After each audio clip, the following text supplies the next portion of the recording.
The time has come for my people to go.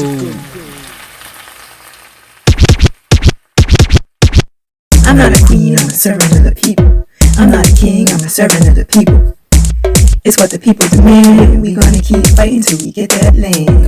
I'm not a queen, I'm a servant of the people. I'm not a king, I'm a servant of the people. It's time to rise to get what we want. We got to organize. Blessings, everybody. It's Jesse here with my comrade Winfred, and we are here with the Kaji Circle of the All Africans People's Revolutionary Party. For those who do not know, the A-APRP was founded by Kwame Ture, and its objective is Pan-Africanism, which we define as the total liberation of Africa under scientific socialism. Today, we are talking about how Africa fuels the world, and it's going to be a great conversation. But before we engage in that conversation, I'll pass it on to my comrade Winfred. He'll get into honoring the ancestors that we're going to honor today. Hi, everyone. Our first ancestor for today is Robert Mugabe. He was born February 21st, 1924 in the Zavimda district in Zimbabwe. He was a Zimbabwean revolutionary and politician who served as the prime minister from 1980 to 1987, and then served as the president from 1987 to 2017. He was one of the people who had a big impact in the fight for Zimbabwean independence. He served as a leader of the Zimbabwe African National Union from 1975 to 1980, and then he led its successor political party, the Zimbabwe African National Union Patriotic Front, from 1980 to 2017. He moved on to the ancestors in 2019. Our next ancestor is Winnie Mandela. Born Nomzamo Winifred Zaniwe Madikizela in Bizana, South Africa in 1936. She was a South African anti-apartheid activist and politician. She served on the African National Congress's National Executive Committee and headed its Women's League. Mandela was known to her supporters as the mother of the nation, and made very big strides in fighting for independence and against apartheid. She moved on to the ancestors in 2018. Thank you. As always, we honor our ancestors because without them, the work that we're doing would not be possible. So thank you for that, Winfred. And as I said, we're going to talk about how Africa fuels the world. And when I say fuel, I mean particularly in relationship to its mineral wealth and just the resources, the raw materials that is constantly being exploited in Africa. I think when people talk about Africa, especially in relationship to its raw materials, people like to think of the diamond industry or gold or all of these other things, but the particular politics of that isn't necessarily explored. So hopefully we can do that today and answer some questions and open this conversation as to why and what can be done about the particular exploitation that is happening in Africa. And what are your thoughts about just some of those things? So at least at the very beginning, one thing that I've noted is that oftentimes, at least from a colonial perspective, when people think of Africa, we think of Africa from the perspective of the resources it can provide the quote unquote global economy. So whether it's uranium or cobalt or cotton or different agricultural materials, oftentimes Africa can really just be seen as like, okay, this place has this number of resources that we can take for our own benefit. And so with this perspective, there can be a lot of exploitation, really from across the world, but especially from the global north. And the global north would kind of just be like countries in the like northern hemisphere. So let's say US, France, Great Britain, Belgium, Amsterdam, you name it, and you got it. And so a lot of these countries and then businesses as well, they see Africa as just a place that has resources that are quote unquote vital to the world economies. And so Africa can have all these resources, but it doesn't mean that it's actually benefiting the masses of the people. Right. And that's great points that you mentioned. Talking about the masses of the people, I mean, we have to always go back to that, because a lot of folks think on these individual terms and not understanding that relationship and the real relationship between what resources we have and the exchange of exploitation to get those resources. And these companies that are out in Africa are taking the wealth of Africa, but also the labor, and they're using that to just advance their own pockets, while the masses of the people, as you said, are left without that. And Africans all around the world, no matter where we are not doing okay. And the fundamental reason to that is because Africa is underdeveloped. Right now, we're currently reading in our work study How Europe Underdeveloped Africa by Walter Rodney. And obviously it goes into greater detail, but just the relationship of underdevelopment is important to consider, because it's not just like all of these other countries like the UK and Italy and America, even though we have horrible roads and the development in America cities is questionable by a large mean scale. We have so many other places that have clearly better conditions than Africa or poor nation. And that's not due to that nations in itself, but because of exploitation and because of the way that system is actually built. And maybe we can talk about why that relationship impacts us, because one would think we're wandering around figuring out how to figure out our problems, but what about considering what's going on in Africa and the motherland? As long as Africa is being raped and taken advantage over, we're not going to be in a good position here. We have to ideologically align in that respect.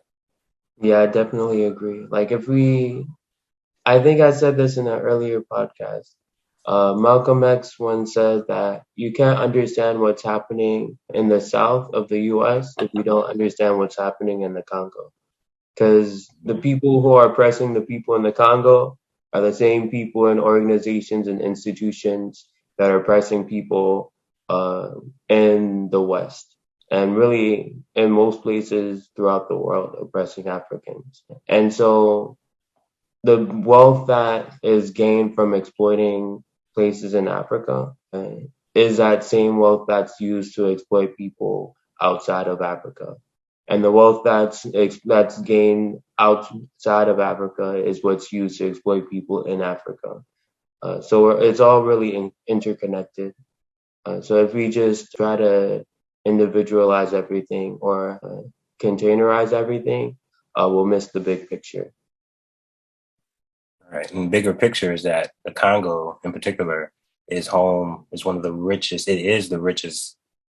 When you're speaking of mineral wealth and columbite, taltonite, and all of these materials and minerals that fuel our technology. And folks don't even think about that because you can't see it, because it's been, produced into a small powder and then put into these tubes. But that's the actual reality. And by not having that connection, I mean, I remember when I understood that, and not just that, but rubber and chocolate, like everything is political, back to the point of everything being political. And it brings on a call to action. Like, what can we do to acknowledge this visible exploitation that is shown to us as a product, or shown to us as something we should desire, when it should be a call to action? Like, why aren't Africans in Africa right now owning and getting able to make the deals between Apple and Samsung and all these other companies that are using these minerals to fuel their own interests? We have to understand who our friends are and who our enemies are. And clearly our enemy is anyone in Africa benefiting from the resources of Africa, while also leaving the inhabitants of Africans left poor and destitute, and then having to rely on the same currency. You look at the IMF and their role, you look at NATO, you look at the World Bank.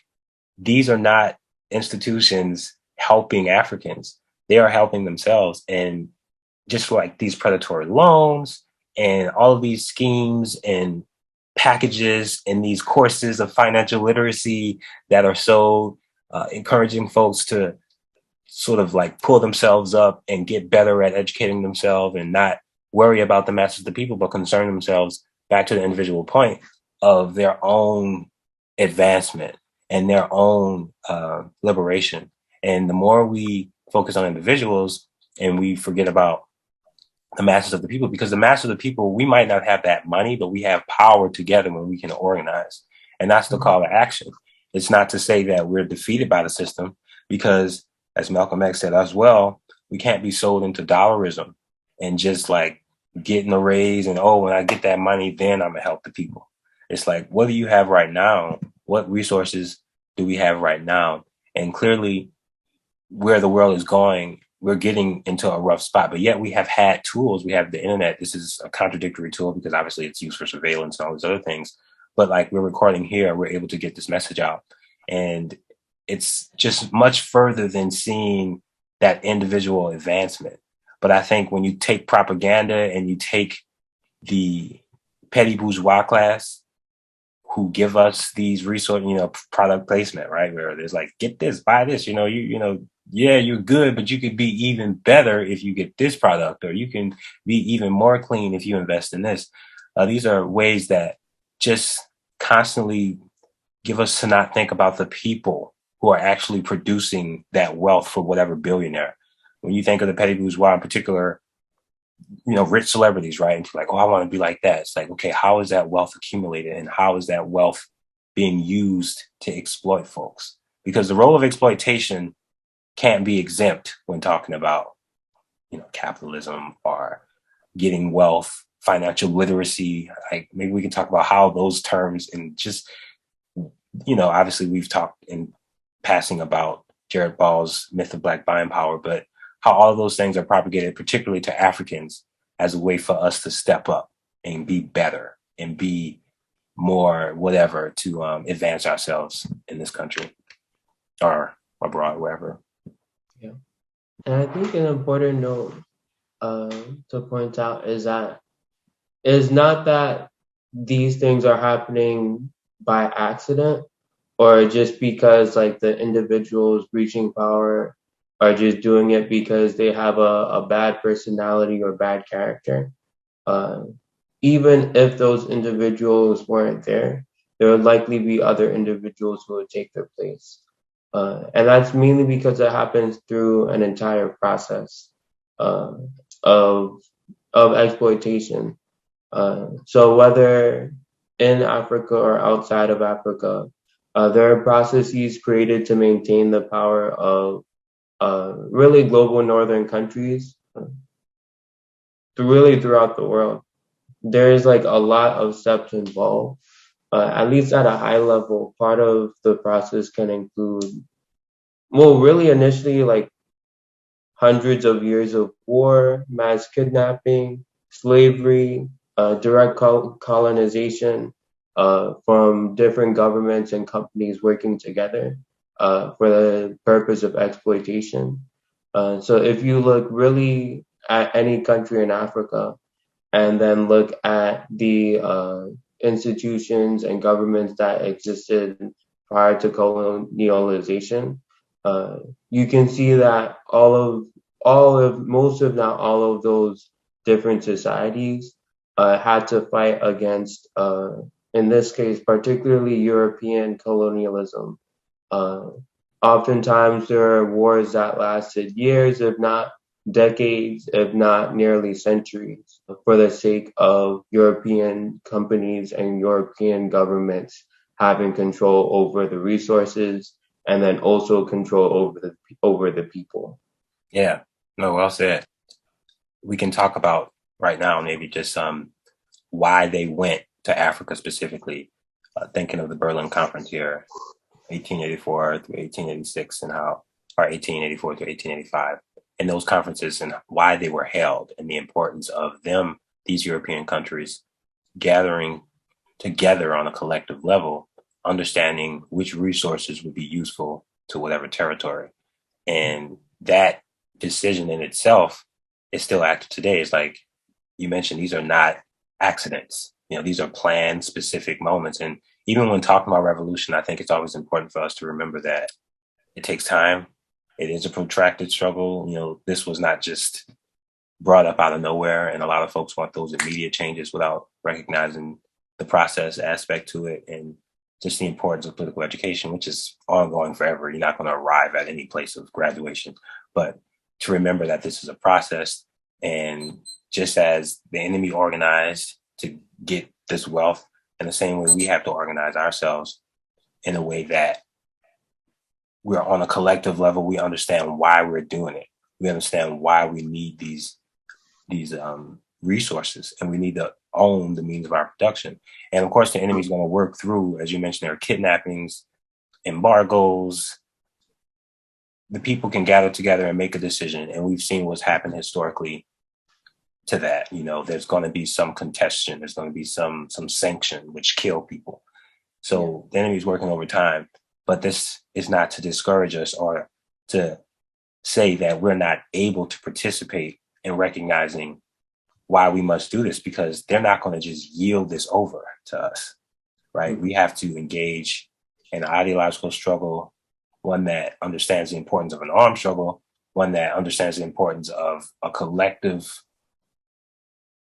understanding of who this enemy is. And there are going to be deviations. You know, we're going to have to struggle through some things. We're not going to agree throughout the process fully, but we must understand that this is a process that is engaged and is constant, because again, this just didn't show up out of nowhere, and not having that reality could easily leave one to think that, oh, I mean, I was listening to actually an interview that was given, and this person was talking about how they didn't understand, like, oh yeah, I understand that AOC is the enemy. I understand that these politicians don't really have our favor, but it kind of swipes away my fervor if I know all of the representations are not for our side. And it was almost to say, well, I mean, we can't just cast them all aside, right? And it's like, well, obviously having international solidarity, having the understanding of what the problem is, we can work with people in whatever party or whatever. Obviously, we're trying to abolish the system. We're not trying to reform it. But I think we have to know that this is a struggle it's a protracted struggle, because when the resources were taken, it just didn't come out of nowhere. And there are particular processes that existed in order for it to happen. And if you get that part, then you understand the people have fought back. There's a record of the people in Guinea fighting back against the Portuguese, fighting back throughout history, in spite of their own conflicts, the internal, enemy that was within. So history is there. And I think the more we study it, the more we see they're just trying to make us afraid. They don't want us to come to this understanding that Africa should be primary, because Africa is all we need. Africa is fueling the world. And Africa, beyond fueling the world, is also giving us the opportunity to see we have to be aligned ideologically and understanding what's happening in Africa has everything to do with what's happening to us right now. I mean, that can't be dismissed. Otherwise, you're thinking, you believe the reactionary stuff that most of the time Africa is only mentioned through commercials or through some, poor representation. But again, that relationship to underdevelopment is rarely acknowledged. Yeah. And I think to fully have that better understanding and understand that relationship, we kind of have to look into history. There's been a lot of things that have happened within really everywhere in the world. And so when we're looking at Africa, we have to acknowledge that history, look into the history, understand why these places and why anywhere is at the state that it's in right now. It's a thing of trying to understand the present by looking into the past. And that can give a lot more context and understanding as to what patterns are emerging, why something is happening the way it is. Right. And as you're talking, I'm just thinking about, maybe we can talk about what are some of the justifications for this exploitation, because you've heard phrases such as, oh, well, I mean, if it wasn't for capitalism, then nobody would have access to food. Nobody would have access to minerals. Like, we need capitalism to like, we're much better in society than we were before. And like, what are some of the contradictions in the argument? Yeah, so I guess it's some of the things that you already mentioned. So the idea that the system that we have currently is the only way to distribute resources in an effective manner. Effective, I don't really know what that means as effective in the society that we live in, but it could see some people say, oh, like people wouldn't have food available. Some people would like go hungry if we change the system as it is right now. But those things are already happening today. There's another theory, which is really much due to like lack of having like much of a historical understanding of what happened pre-colonialism. Some people say that Africa is too tribalistic to. Some people say that Africa is too tribalistic to have like proper control over itself or to have good leadership. And so if it wasn't for the global north, like countries would always be at war and would be even more unstable than it is currently. This idea doesn't make sense when you start looking at who are the people who are funding the instability and where are the weapons actually coming from, who are the people who are manufacturing the weapons that are used for war in Africa, and why did this instability even start. I think we can at least to go a little bit into history. I can talk about I guess part of the impact of the colonial process. So during the colonial process, a lot of the structures and a lot of the African structures and social aspects and economies were oriented towards like just maintaining the benefit of the people.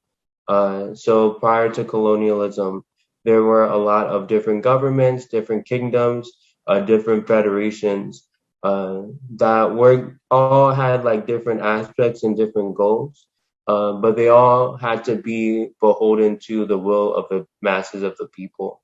During colonialism, colonial governments and then companies from those like colonial governments use the military, use politics, and then use economic pressure to force Africans to extract resources and do labor for little to no payment. So this meant that the previously existing economies and structures of sharing resources were deprioritized or destroyed. And in place, there begat an economy of just like the extraction of raw materials to be sent outside of the lands and to be sold to either Europe for processing or other parts of the world for processing. This meant that there wasn't a sustainable economy, and I would say that this kind of continues today. So even the way that the economy is functioning as one of just like dig up all the resources, send them somewhere else, is just not sustainable. Absolutely. I mean, just hearing you speak reminds me of the land. This is why it goes back to the land and why we have to go back to the land question, because the land fuels everybody. I mean, the land is where you get your food, the land is where you get your water. And if you don't have access to that, if you don't have the means to control that, then you can allow people who don't have enough money to pay a block of space in, this society, then you put them on the street. I mean, and we can see what happens with just folks not having what they need. Houselessness happens, and the land must be acknowledged, because if the people, and that's the best thing, that's why we're not trying to reform the system. We're not trying to have the system give us something just to shut us up. We're trying to say, no, we don't need y'all. We can do it on ourselves. We can use our own self-determination to make these things happen. And by connecting to the land, it's really remembering and understanding why this is, going back to what you mentioned about this being a dialectical, historical process and understanding history. It's like we have to recognize the native indigenous folks. This is their land. And Africans, our land is in Africa.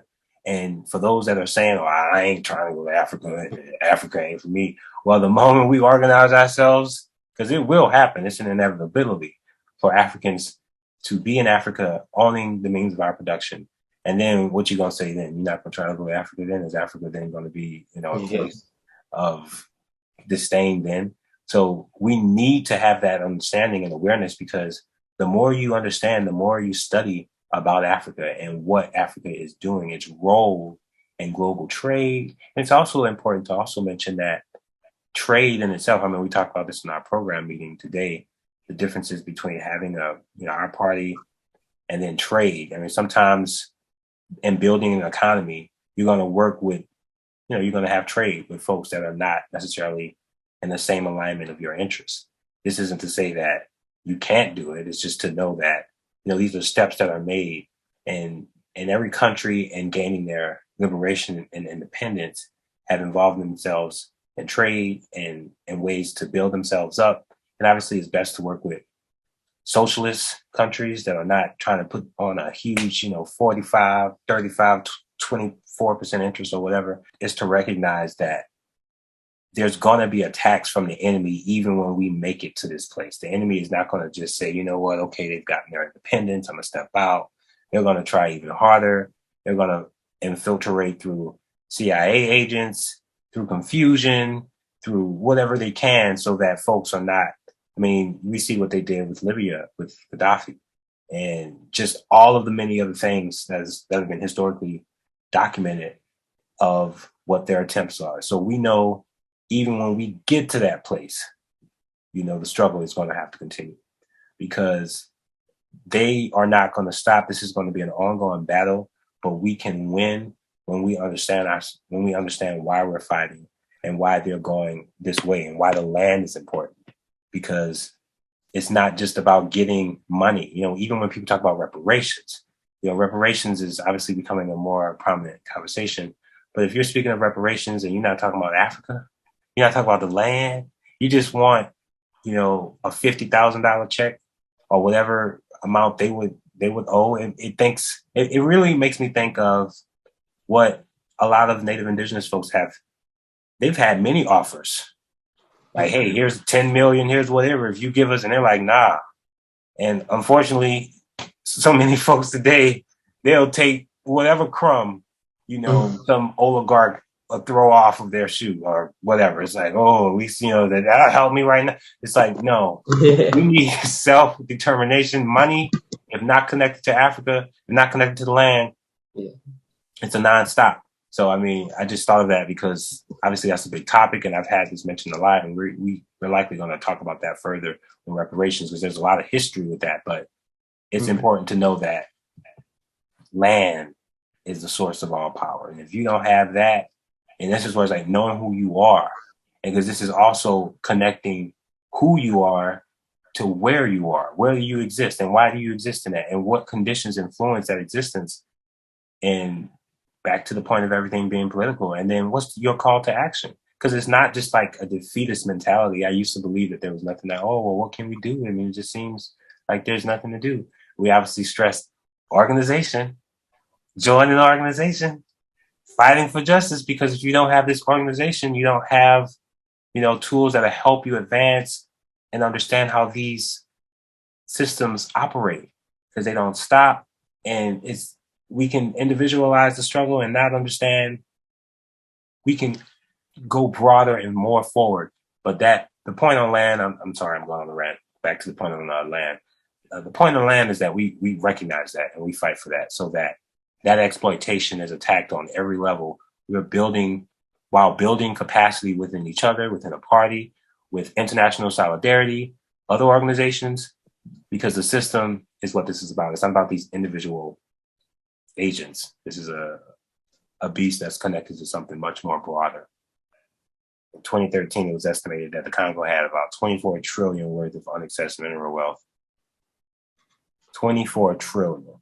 And so again, when speaking of reparations, back to that point, people talking about 50,000, 100,000, 2 million, 10 million, 24 trillion.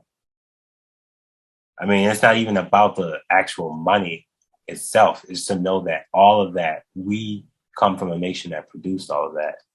And we should be able to say, we have the right to even fail if we get it wrong. Who was it? Was it Marcus Garvey that said, Africans have African for the Africans? And Kwame Ture said this, like, even if we fail, we should be able to have our self-determination even to fail. That should be our decision. No one should be able to tell us whether or not we have the capacity or we're not capable. And then they break us up and they bring this tribalism and say, oh, well, they don't like these people and these people don't like that people because of this. It's like, that's confusion. That's the enemy's goal from the beginning, is to make us feel like we don't have the capacity to work within ourselves and to make it happen. Yeah. And I think I'm gonna talk about the kind of just what the enemy has been doing over the past hundreds of years, and then we can go into more detail about the Congo. So, as I already mentioned, initially there are like hundreds of years of war, mass kidnapping, slavery, and direct colonialization from global northern governments and companies. And so these destroyed the existing social, economic, and political structures within Africa that work to share resources and then ensure political participation among the majority of members in the society. And so these previous structures that are created by Africans for Africans were replaced with a global northern structure of just like mass resource extraction, in which the needs of the people or the needs of the masses were largely ignored just for the extraction of resources and minerals. And so so the economy became based on extracting as many resources as possible and then selling all of these resources and then also labor to the global north at prices largely determined by the global north or people in allyship with them. And so people have been fighting for independence from this since companies or institutions that were anti-African came to Africa. And so during the fight for political independence, a lot of African movements and organizations fought to make strides to restructure that economy, especially from the 60s to 80s, where a lot of governments were gaining political independence in name. And so the goal was that these resources would be controlled by and in the benefit of the African masses, and that whatever trade that would be done in a way that worked to the benefit of the masses of people. Despite these efforts, though, the global north funded coups and wars that fought against these movements and killed their leaders, such that the north could install their own leaders that would continue the colonial process of resource extraction and just keep things the way that they are, without really, even if the president or the leader of the country was still African.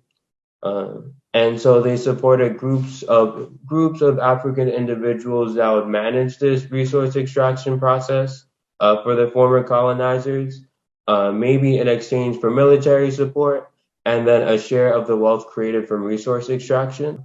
And so this meant that some of these individuals and leaders in Africa, they wouldn't really focus on investing in the country or creating means to process materials or strengthening the economy or strengthening the institutions that existed in Africa. It was mainly just make sure that the resources that are needed by the West are sent to the West for as cheap as possible. And whenever individuals started making decisions that the global north didn't like, the same military and economic power and sanctions would be used to remove them or deter them from power. But Africans have really been part of resistance movements to gain their power over the land, really for time immemorial. And some of these movements have been able to give power back to the masses of people. However, many of these movements have been and are still being fought against today by multiple parties. And so we're still fighting and organizing today for African control and benefit from the resources that we have. Well said. I mean, so many points that you had. I was trying to write down some things. One thing that came to mind is just the wastefulness of capitalism. It's just so wasteful. You have all these products being produced, and most people either can't afford these products, or in the case of housing, we have enough space to house folks. It's not that that's the problem. It's obviously capitalism. And then also to the point of Africa and how their needs are not met. You think of the construction and the roads, right? That's a great example of how their roads are just so, they just are so concerned with getting the products out. It has no concern for how folks travel, how folks can get to work, how folks are able to access water. Like all of those things have a unique impact to trade and just transportation in general. So like the roads that lead to the ports from the places that they'd be extracting minerals would be great. Every other road that's actually for people to just drive and travel in is going to be very bumpy. Right.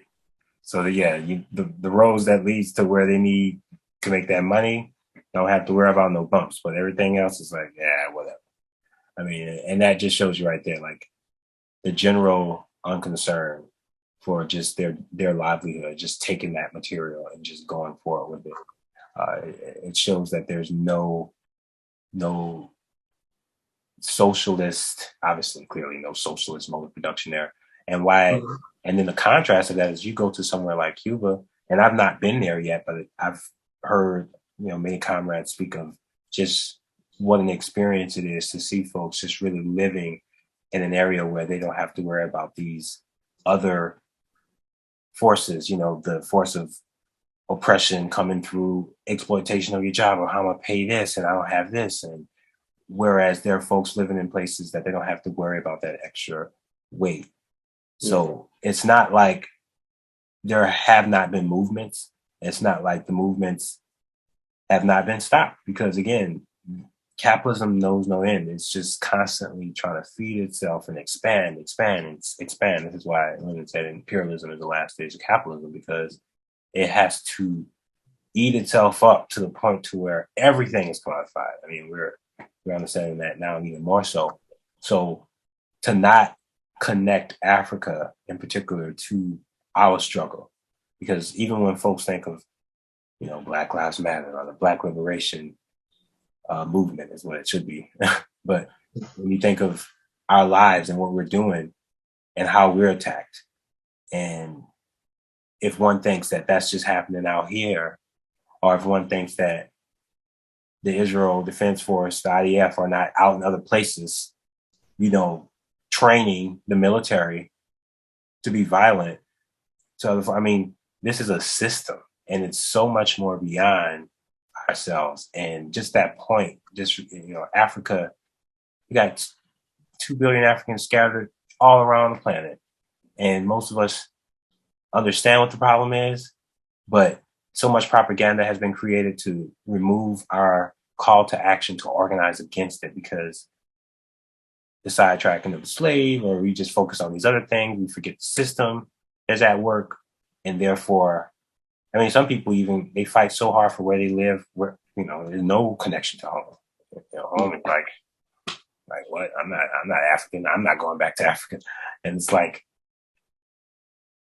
to not want to not study. I mean, again, the more you study about Africa, the more you study about these conditions, it does encourage a sense of responsibility to what's happening, and a material grasp to the condition that's happening, because it puts into context just the aim that we've been forced down our lives. Oh, you should go this way. This is your route to success. This is your route to making it.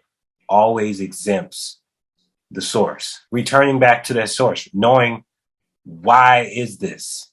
What are the internal reasons this comes to be? It answers and brings about the necessity to join into changing the situation. And as mentioned before, prior to the colonialization, we had, and it's not to say communalism was perfect, because it definitely had its short changes, but society was not, there was not just like people were comfortable with their brother or whoever else not having enough food. The needs were met, or not having a place to stay, not having some tasks to do. Whereas now in capitalism, if you don't have those resources, then you're going to be houseless. If you don't have a job, people say, well, why are you socialist if we live in a capitalist economy? It's like, so you want me to be on the street? I mean, you should be on the street since you're so. It's like, huh. So, I mean, we're struggling through this thing. We're understanding what the price. It's one thing to acknowledge it. It's another thing to understand that there's been, to build capacity and to understand what our capacity is. Not to obviously put ourselves over the line, but to understand why we're doing it. And to be clear, too. Again, this search for clarity and this search for understanding this fight, as mentioned, it's a protracted struggle. It's not going to be an overnight process. Having an organization definitely is a support system in a way, because beyond supporting you, it influences and gives you like that direction, and it gives you that history. It gives you that record.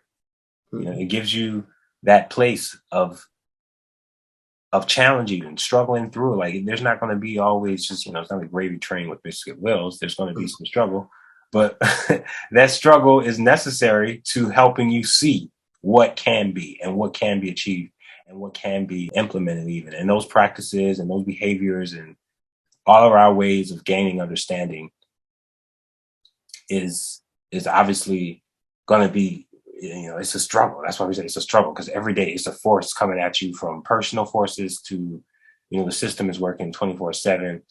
And so it's not like you're always understanding it, but we should welcome just that struggle and asking questions and getting to a better place. I know I went on a rant there, but gee whiz. Yeah, I definitely agree. I think part of that, I think for part of that history, we can do a little bit more of a deep dive into like one particular country or one particular region, the DRC Congo. So as Jesse mentioned earlier, as of 2013, Congo had about $24 trillion worth of unaccessed mineral wealth. So this doesn't even include all of the wealth that's been extracted for the past 100, 200 years. Just 2013, $24 trillion. They were a producer of agricultural products such as cocoa, coffee, cotton, tea, palm oil, rubber, and timber. Today, Congo is also a source of cobalt, which is a vital component for computer chips. So all of the phones, all of the computers, all of the laptops, even some of your cars, they rely on cobalt that's mined and extracted from the Congo. And this is the case across the world. But not much of these resources aren't being used for the benefit of people who actually have been living in the land for hundreds, if not thousands of years. So prior to colonialization, there are various societies and institutions in the area now known as the Congo. So this includes the Congo Kingdom, the Luba Kingdom, the Lunda Kingdom, the Yeke Kingdom, and then the Yuba Federation. While they each had different social and economic structures, they all still worked largely for the benefit of the masses of the people. They're always held accountable by the masses, and they couldn't function without it. But then with the introduction of at least the Portuguese and Belgium to the Congo, European governments, companies, and organizations work together to fight for control of these Congolese kingdoms and organizations.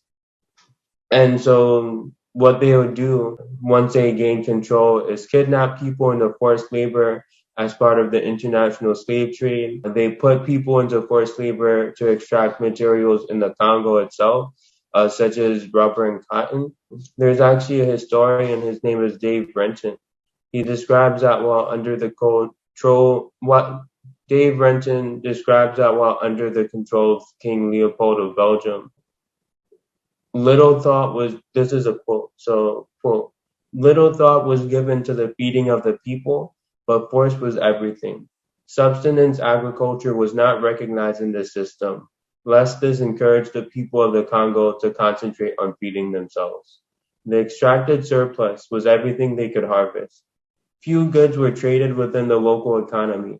The people were forced to live at subsistence minimum, and many starved to death. End quote. That's from his book, The Congo, Plunder and Resistance. We can put it in the description. And so during this time, the colonial government would have minimums on the amount of rubber they wanted the Congolese people to extract. And it got to the point where when people didn't provide the amount of rubber or the amount of resources that the colonial government wanted from them, they would start killing people, start maiming people, and start cutting off body parts until they provided the resources that the companies wanted. And so, fortunately, Congolese people have always been fighting for freedom from colonial rule and starvation, or at least fighting to have power over their own situations in life.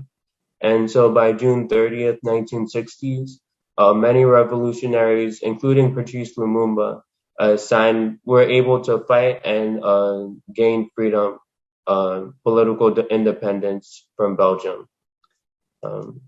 One sad note, however, is that almost immediately after independence was gained, Belgium provided an army to one reactionary Moise Chaumet in order to lead a secessionist movement of the Katanga region. The Belgian government and then Belgian mining companies wanted to maintain control over the cobalt, copper, tin, uranium, and diamonds that are in this region. And then the U.S. was involved as well. So this was around the 1950s, 1960s, in which the U.S. and other countries in the West were in the Cold War and trying to collect resources for, we're just trying to create nuclear weapons.